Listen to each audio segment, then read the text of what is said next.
For your chance at winning one of my finished models, head over to my Patreon page. I have a link in the description, and enter the monthly giveaway. So with that very complicated super build now behind me, it was time to start something new, but then a bit easier.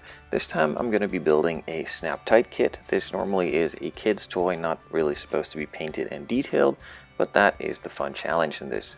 I'm going to detail it as much as I can without changing too much and just giving it a cool look. So let's go through the box quickly first and then into a bit more detail later on.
So as you can see, there's not that many parts, but the general detail is there. Let's take a closer look at some of those parts, starting with the interior.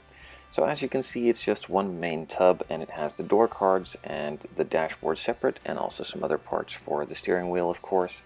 They are very nicely detailed, and you do need to pay attention to these details. Just adding a bit of paint makes them pop a lot and look a lot more realistic.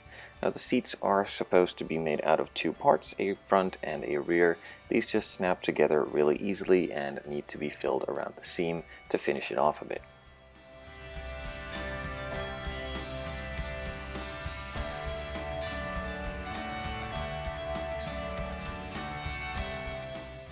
Now, since this is of course mainly a kid's toy and an easy kit to assemble, there is not that many parts, especially not for the undercarriage.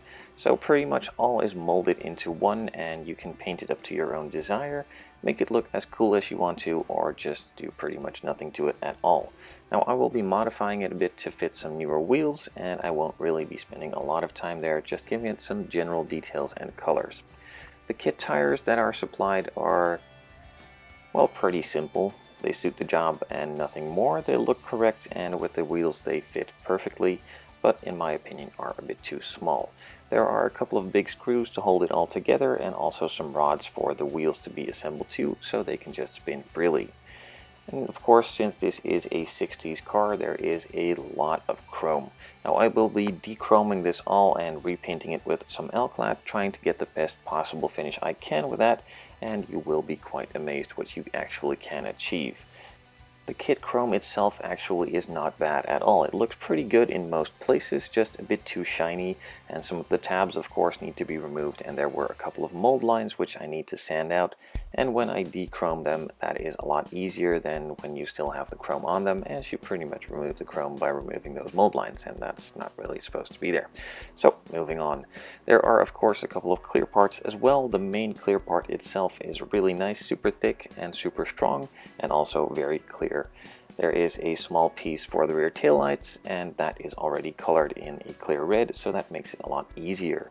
The body itself is also molded in a super thick and strong plastic. As you can of course see, that it is a kid's toy, so it's a lot stronger than a normal plastic kit.